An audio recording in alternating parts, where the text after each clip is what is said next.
Hello and welcome to Zion TV. Today we're going to discuss some very important issues concerning the future of Imo State. And it's my great pleasure to introduce a very special guest, Dr. Jude Nzeako, a three-barrel giant, a chartered accountant, a barrister and an IT expert from Europe. Now he is the Director General of the Imo State Investment Promotion Agency. Welcome, Dr. Jude. Thank you for having me. Dr. Jude, so welcome back after many years abroad. Can you tell us, what has it been like? It's been exciting to be home to serve the people of Imo State. I look forward to it and I'm glad that I'm here. Wonderful, sir. The purpose of the interview is for us to discover how you're faring in Imo State now. It is my hope that at the end of this broadcast, all my friends and well-wishers, acquaintances all over the world, especially those of Igbo extraction,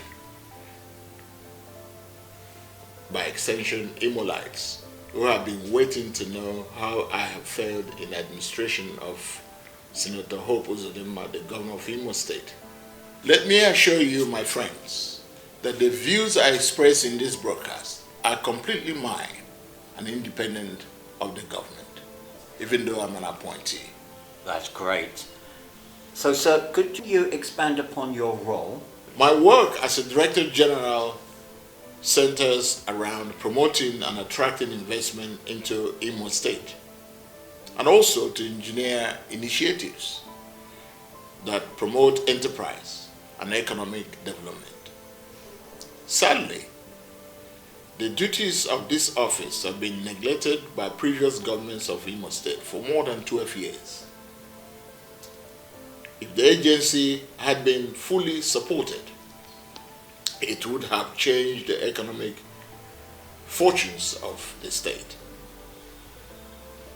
Other states in Nigeria who recognize the need for investment promotion agency are doing extremely well. I give you an example. Governor Willie Obiano came to office about 7 years ago.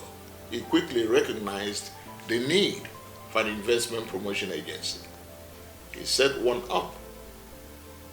And today, he's been able to attract over $40 billion worth of foreign direct investment into Anambra State. And the economy of Anambra State is equally stable. Sir, what would you describe are the natural endowments of this Imo State? Imo State is strategically located in the southeastern part of Nigeria. It has a strategic position bordering with all the southeastern states, as well as River State that is in the south of Nigeria. It has good road network thanks to His Excellency, the Governor of Imo State, Senator Hope Uzodinma. We have now good local road network. We have good airport, Sambakwe Airport, 45 minutes to Abuja, 45 minutes to Lagos, 45 minutes to Kano, all from our local airport. Imo State also lucky to have International Cargo Airport. As an investor, you will have no problem whatsoever shipping your goods to other countries of the world. We're also lucky to be aligned to the ruling party. Imo State is ruled by an APC government. So we are lucky that we have this linkage. We have linkages with other neighboring state economy. Like we are part of the APC government, but we still share borders with PDP government. So we're able to attract good relationship with them. Imo State is proud to have cheap and educated workforce that can service all investors when you come in to establish your industries, your factories. You have access to domestic international market, domestic African markets, whilst you're in Imo State. Your goods and services can be exported to other African countries through our cargo airport. You have access to abundant natural resources such as zinc, you have palm oil, you have cassava, you have, and so many other natural resources. You have raw materials available here in the state and in our neighboring states. Like I said, 45 minutes to some of these neighboring states. So, can you elaborate upon how the Governor Hope Uzodinma is doing? But my governor, the executive governor of Imo State, fortunately, the present governor, His Excellency Senator Hope Uzodinma, although rose to affluence later on in life, had a humble beginning. His background struck a chord with ordinary people, both from Imo State and from all over the world. He has also demonstrated this endowment in the way he has handled the affairs of Imo State so far. For the benefit of those who are not in Imo State to witness the sound achievements of this humble chief servant in his 1 year in office, let me testify of few of his achievements. Governor Hope Uzodinma, in office for about 18 months, yet to take 1 week holiday. He has worked non-stop. I don't think there's any governor out there who has not taken 1 week off since coming into office after 18 months of service. He has built over 46 roads in Imo State since he assumed office. He came into office and met so many challenges. He has confronted most projects that his predecessors were scared to touch, to even talk about. I give you an example. If you're from Imo State, you know about Chukwuma Road, that every governor of this state had avoided. But he confronted it, he's built it, and today erosion is no longer an issue in that part of the state. Apart from road projects, he's embarked on other projects such as the water reticulation. Now we have water back in Owerri, water reticulation in Mbise. He has been able to deal with ghost worker menace we have in Imo State. I could recall during the time of Governor Achiku Denwa, ghost workers were a big issue at the time, and he tried to deal with it, and he couldn't handle it. But Governor Hope Uzodinma has been able to deal with that issue. He has got it under control as at today. I've just mentioned a few of the things he's been able to touch on during these first 18 months. But all these things he's achieved, he's done them under the obvious challenges that we have witnessed, and in fact witnessed all over the world since the last 20 months. This governor came into office on the 14th of January 2020, and immediately upon assuming office there was COVID-19, and he handled that sufficiently to the benefit of Imolites. There has been security hiccups, which everybody thought was going to destroy the fabrics of Imo State. He handled that seamlessly. NSAS came, it was another challenge. Again, he got that under control. In fact, the way he handled the COVID-19 issue is especially commendable. The man is working, and we will likely do more for Imo State. He has reactivated the Imo State Investment Promotion Agency and aggressively working to improve the ease of doing business in Imo State. This is what his predecessors avoided to do for more than 11 years. Well, that's very interesting, but let's take a break now and we'll be back shortly.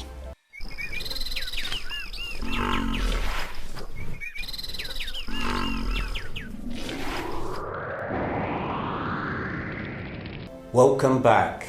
We've been listening here at Zion TV to Dr. Jude and Nzeako revealing things that are very vital concerning Imo State development and investment.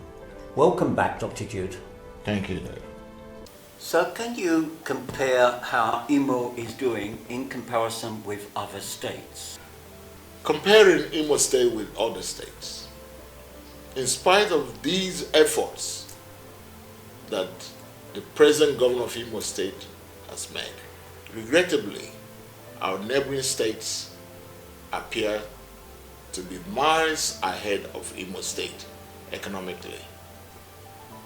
Whereas the current average unemployment nationwide is 27%. The unemployment rate in Imo State is about 48.7%, almost twice the national average. This has posed obvious threat to the fiscal well-being of Imolites, the economic environment, and of course the stability of the environment we live in. In contrast, look at Anambra State, look at Enugu State, look at Ebonyi State. These are all surrounding states. They're doing better. Anambra State's rate of unemployment is only 13%, 13%, well below the national average. And can I ask, why is that? Why is Imo doing so badly in comparison with the other states? Let me take you through some of the statistics that this government made on the ground.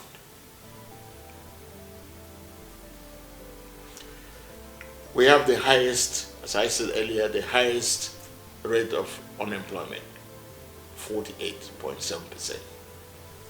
We have the highest graduate unemployment in the country. We have the highest youth unemployment in the country. On the World Bank Ease of Doing Business Index, Imo State came 36 over 37, the worst record ever. And this governor is now working, fighting to improve our position in that index. And that's why he has pushed Imo State Investment Promotion Agency the level it has, so that by this time next year, we will be ranking at least number 5. There are no industries of note in Imo State. There is little or no foreign direct investment in Imo State. There is no federal government commercial presence either. The economy of the state is predominantly powered by micro, small, and medium-sized enterprises. The previous governments of Imo State did not give investment drive the priority that it deserves, especially drive for foreign direct investment. Consequently, Imo lags behind other states in the region and in Nigeria.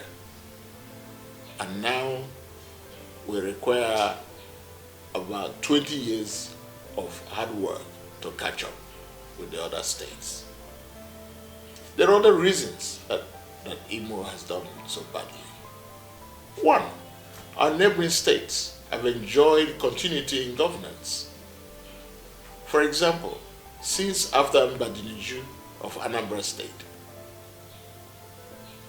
the state has consistently enjoyed continuity in governance.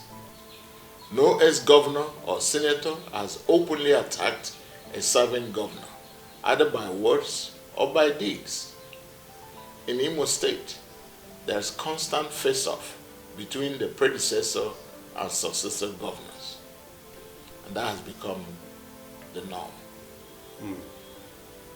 Indigenous businessmen and women in our neighboring states invest in public wealth, that is, on projects that contribute to the common good.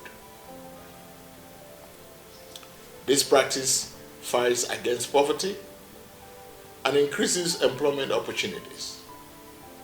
For example, again, I refer you back to Anambra State. We have a former governor of Anambra State. I won't be mentioning his name, but he has no home in Abuja. He has no home in any other state. He has his home in Anambra State. He does his business in Anambra State. He pays his taxes in Anambra State. And he supports any government in power. At this moment, he is in opposition party, but he lives peacefully in Anambra State. But in Imo State, what do we have? We have former governors, senators, most top politicians of Imo State who own houses and businesses outside Imo. At best, some own hotels in Imo where workers are exploited and paid peanuts. Anambra, our neighboring state, has enjoyed commendable patronage from its citizens in investment, trade, and general support. After elections, all politicians shell their political weapons and unite for the economic development of Anambra State. But in contrast, in Imo State, patriotism is completely out of the window. Former governors, former senators, former federal house members, former this and former that, only engage in non-stop attack on the incumbent governor, as if the problems of the Imo State are created by the incumbent governor. So what would you describe as being the biggest challenge or problem in Imo State?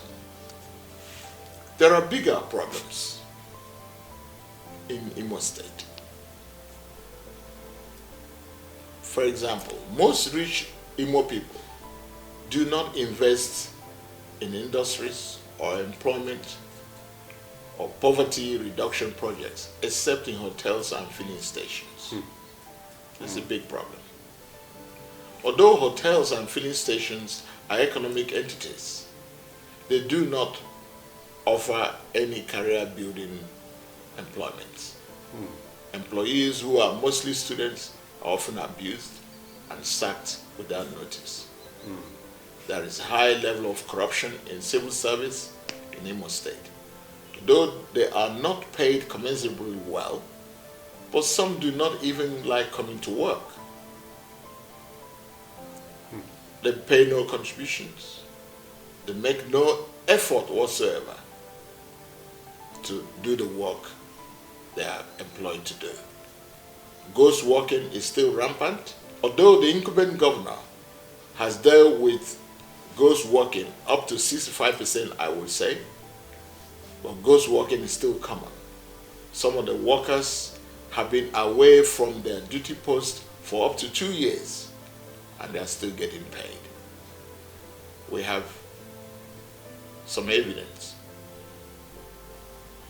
If Imo people continue to invest in other states, they are simply promoting the economy of the host communities whilst undermining their own state.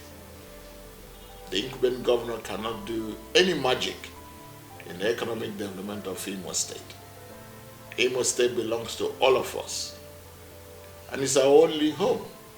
So building a house in Owerri or in your village without contributing any way to the economic development of the state does not make you a patriotic Imolite. You must answer this question. Have you contributed to the common good in Imo State? The governor cannot develop the state alone. The investors need a stable, friendly, and confident enabling environment capable of endearing persons to engage in productive activities that contribute to the common good. indigenous investments will surely give the investor confidence and encouragement to invest in Imo State. So if, as indigent, we are scared to invest in Imo State, I can't see how a foreigner will be encouraged to invest in Imo State. Let us lead the way. If we lead the way, then investors will come. So could you comment on the state of play concerning governance and politics in Imo State? One of the problems that is affecting Imo and stopping him moving forward is politics. Politics and governance thrive on three essential powers which must collaborate to deliver development. The governor possesses political power, which on its own cannot develop the state. The businessmen and women, including corporations, possess the economic power, which provides buffer to the political power and the general well-being of the people. The next power block is the people power, which in fact, in my view, is the master of the other two powers described herein. None of these powers can develop the state alone. Collaboration between the people power, the political power, and the economic power will develop our state. So leaving the burden of development of Imo State to the government alone may exacerbate the situation in the state. It will not help it. There is therefore urgent need for public-private partnership, championed, of course, by the indigenous businesses to avert economic catastrophe in the state.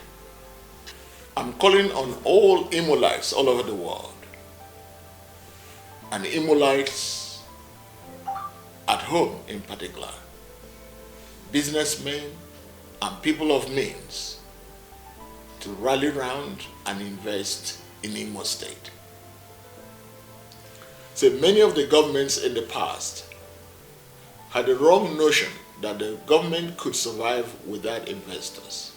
But this government of Senator Hope Uzodinma is different, as evidenced by the shared prosperity 3R mantra. Investors of all sizes are needed, and the government is willing to provide any support needed. Over the next few weeks, men and women of the Imo State Investment Promotion Agency will be reaching out to you to find out if there is any way we can assist you to lead you to shared prosperity. They will be asking to collect your business data to enable us compile a comprehensive database of all businesses and enterprises in Imo State. This will enable us to match you, your business, with other enterprises, both here in Nigeria and overseas, as to build more capacity in your enterprise. Once your business has been captured, we'll now be able to provide all relevant support to your business. We'll be able to support you financially. We'll be able to connect you to some other agencies. We'll be able to connect you to other partners that can help you grow your business. Please cooperate with these men and women that will be calling on your business. It is for your own good and the good of the state. Sir, now down to the money. Can you comment on the revenue in Imo State? For so many years, states in Nigeria relied on the meager allocation they received from Abuja to run their states, including Imo State. And many of these states did not think about alternative ways of generating income. They didn't think about generating revenue internally to help the development of the state. Sadly, we're now faced with slump in oil price. and many states are now struggling to cope with payment of salaries, with infrastructure development, and so many other expenses they're faced with. And of course, here, Imo State is affected. The COVID-19 made it necessary that oil prices went down. At some point, nobody wanted to buy oil anymore. But this governor, His Excellency Senator Hope Uzodinma, managed through that period, even when there was no money coming from Abuja. Imolites should be able to give him kudos, because I am aware that at some point there were no funds coming from Abuja for at least 2 months.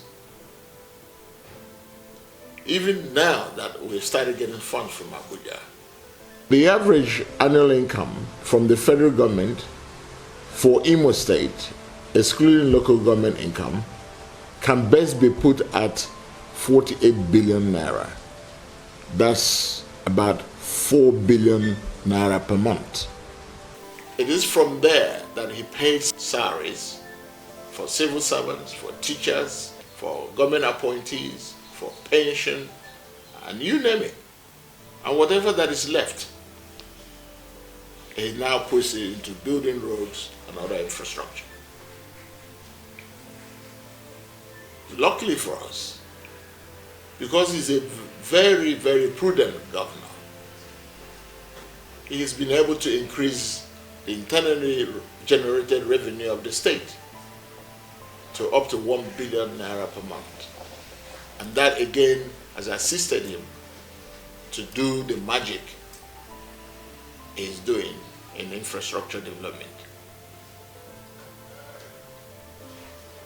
So you can see that without PPP, it will be hard to develop Imo State.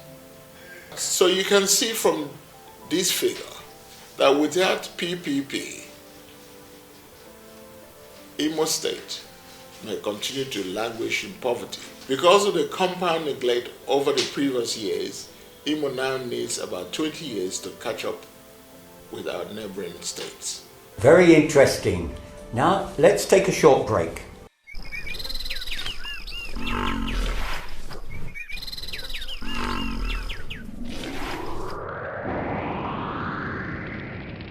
We've been listening here at Zion TV to Dr. Jude Nzeako revealing things that are very vital concerning Imo State development and investment. Welcome back, Dr. Jude. Thank you, Dave. It's been suggested that I should ask you about town unions, their role. Our town unions. Some of us grew up serving in our town unions in several capacities. Such services were voluntary and regarded as free communal service for community development. These days, in Nigeria, town union presidents are grossly immersed in politics. They neglect their core functions. There is need to reactivate the Igbo-ness self-support systems in our rural communities. Our forefathers, through communal efforts, awarded scholarships, built roads and bridges. They built markets and built communities. But these days, we are all grown, lazy, and self-centered. By building our private wealth whilst neglecting our commonwealth. This is the key issue we all have. Waiting for the state governor to come and clean our homes and environments will endear us further into poverty. State governors' intervention should only be looked at as a supplementary. All town unions should organize themselves and set up cooperatives through which they could attract federal or international grants and interventions for poverty alleviation and grassroots development. Although the state governor may want to do everything for the rural communities, but I tell you, he simply will not have enough money to do that. We all need to come together and take our community serious, play our own part in bringing development to our communities. So town unions, get up, do something for your communities, rise up, do some work. Do not play politics more than you get yourself involved in your community development. Thank you. Sir, can you tell us in your own words, what is the way out and the solution for Imo State? I think investment is urgently needed in Imo State. But just to assist, let me highlight specific areas we can direct our investment in order to bring about rapid economic development of the state. We need investment in supportive infrastructure and systems.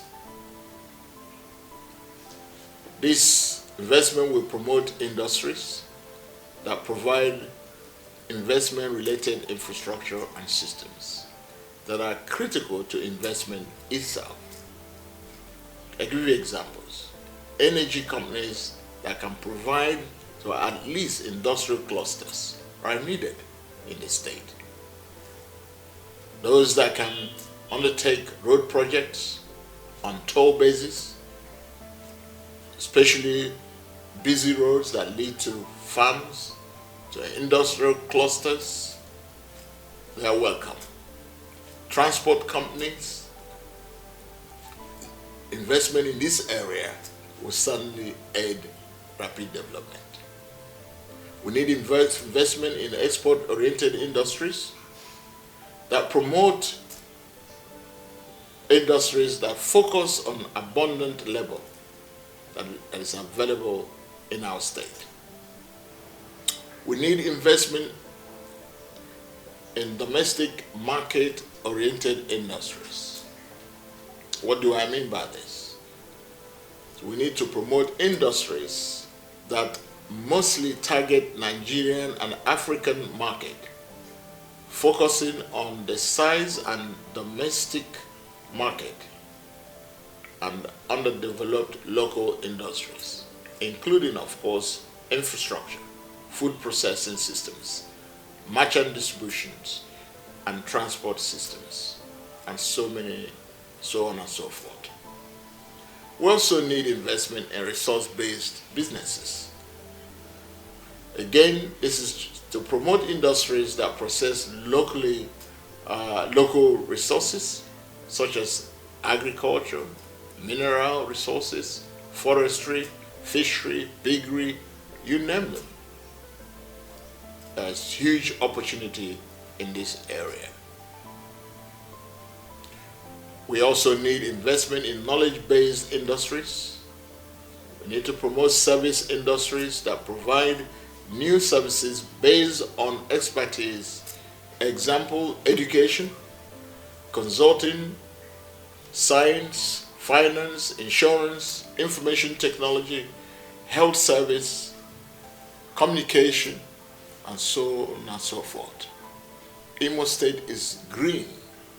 There is no investment you throw into Imo State today that it will not absorb it, that it will not give you maximum profit. Above all, Imo State is peaceful.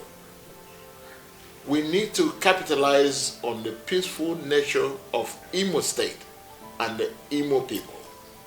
Imo people are peace-loving. Imo people love life.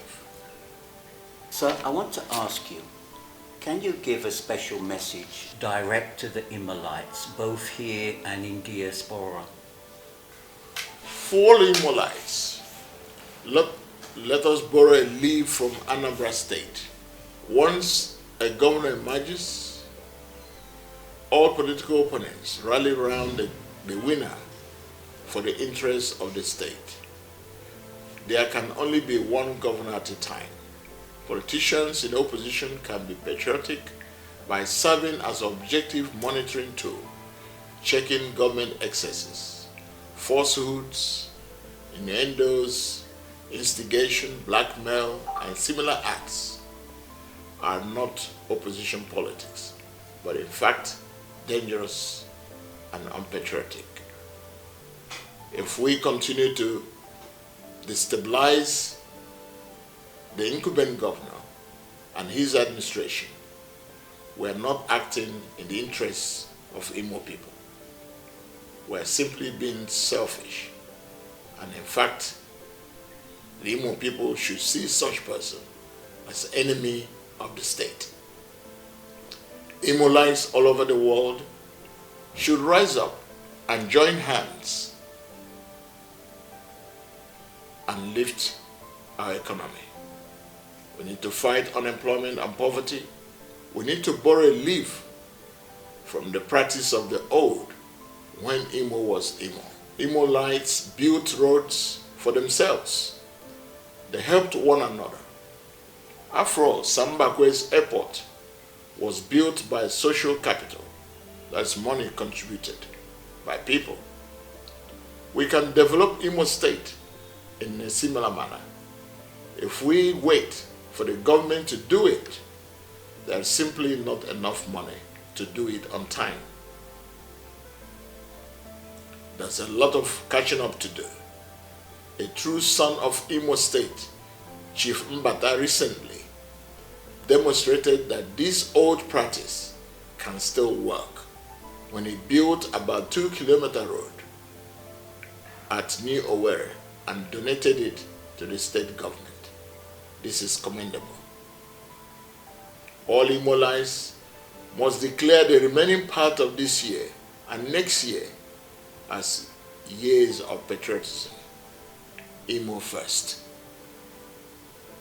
Everyone should own at least a small farm producing chicken, yam, cassava, plantain, pineapple, and anything you can produce in your farm will go a long way to alleviating poverty and contributing to the common good of Imo people.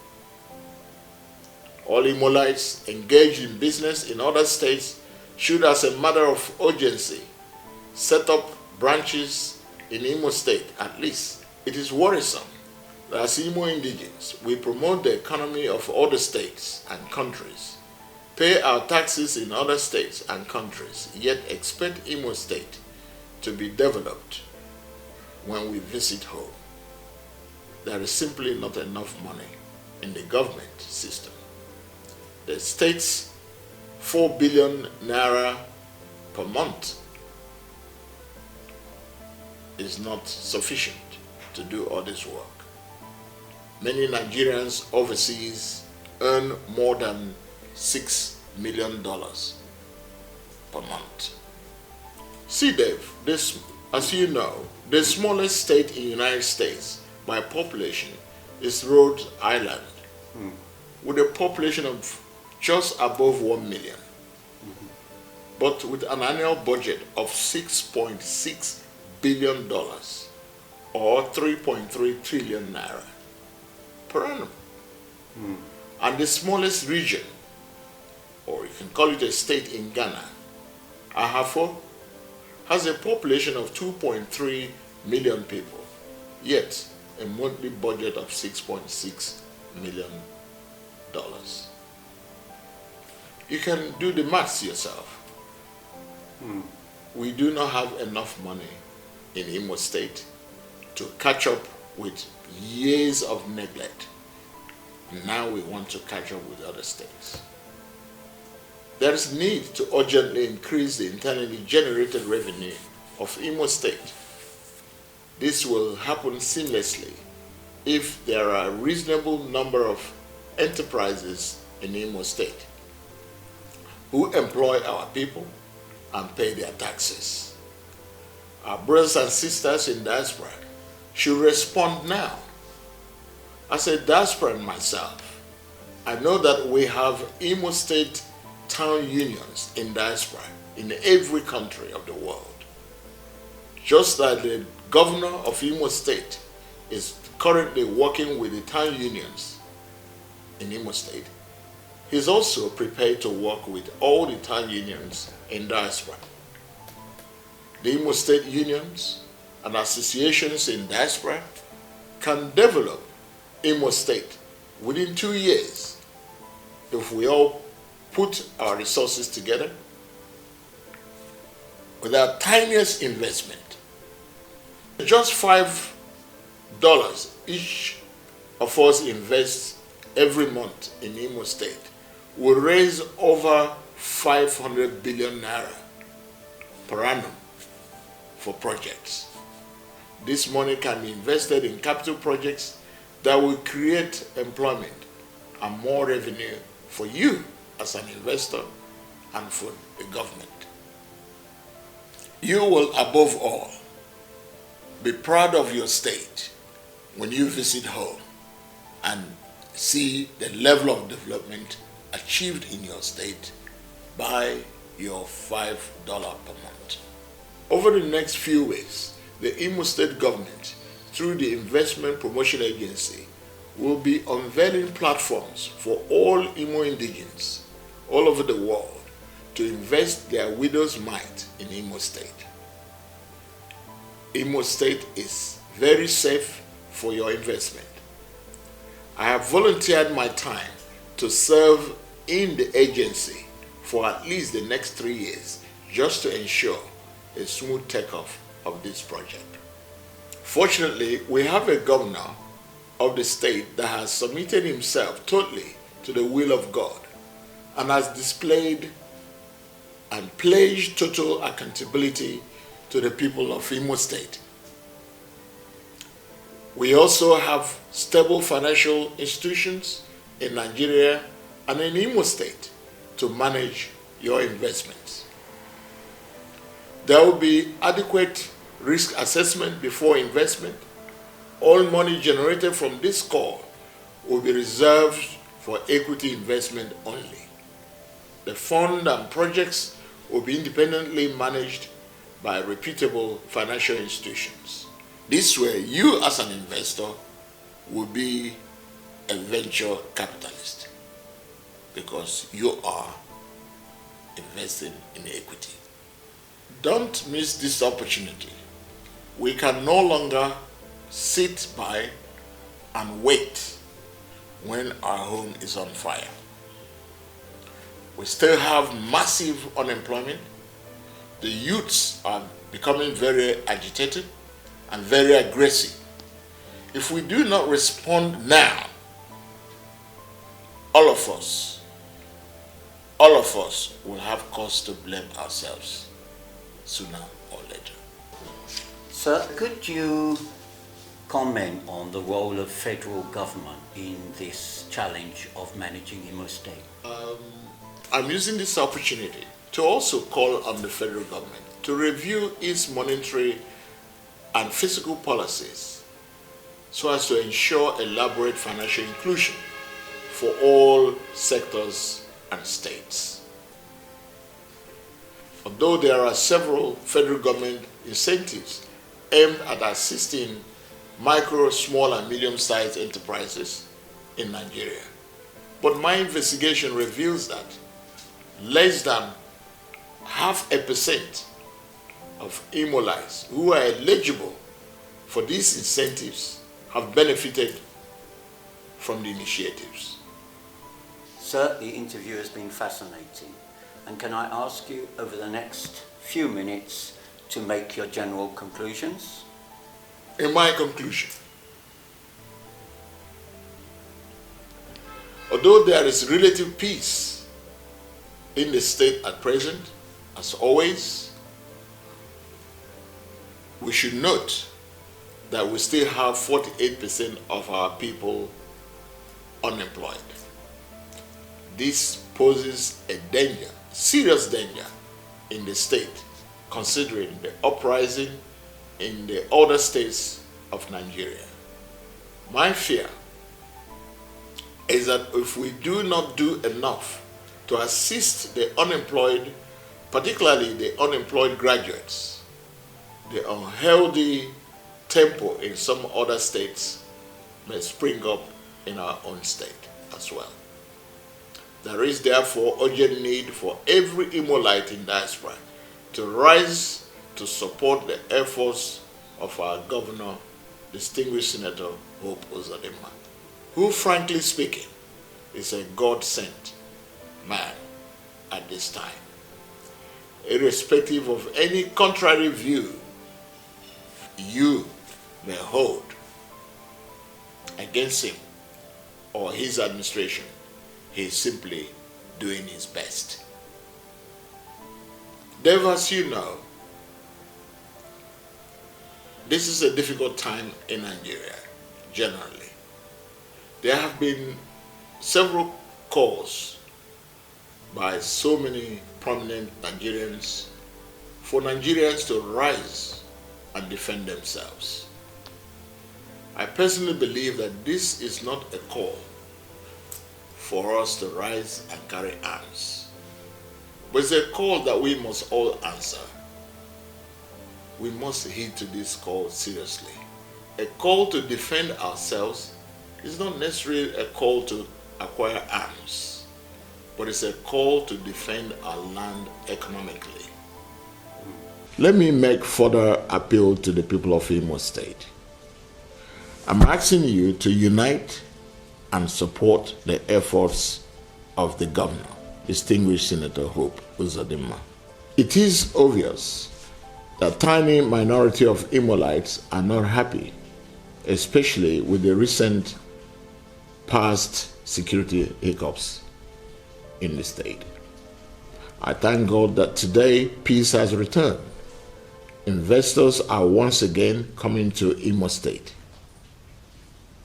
Businessmen and women are going about their normal and usual business activities. And those who have not joined the moving train should also do so now. I send special thanks to all those that recognize the need to join hands with the governor, moving from their current political parties to APC, in order to unite for the good of Imo State. We need a solution to a myriad of problems, of course, that were created many years back. You can either be a solution to these problems or be a problem yourself in Imo State. Let me thank various economic groups and individuals who, in spite of their political affiliations, are supporting the Imo State with their investments and their efforts. This is a difficult time for Nigeria, and by extension, for Imo State. Fortunately, with Senator Hope Uzodimma as the governor of Imo State, we will overcome our challenges. He has capacity, he is dedicated, he is prudent, and above all, he is patriotic. Most things are achieved on earth either by design or by divine. But the development of Imo State today can only be by design. It's no good for us all to wait for divine intervention. We have to wake up and design the Imo State that we want. We must invest in our land, in our people, in order to avert hunger, poverty, strike, and of course, insecurity. It is better to invest in public wealth rather than investing in war. The root cause of insecurity is poverty. It is tempting for some of us to sit back and watch at the turnout of events, but that is dangerous. We must understand that building private wealth whilst neglecting public wealth is selfish. It fuels poverty and corruption.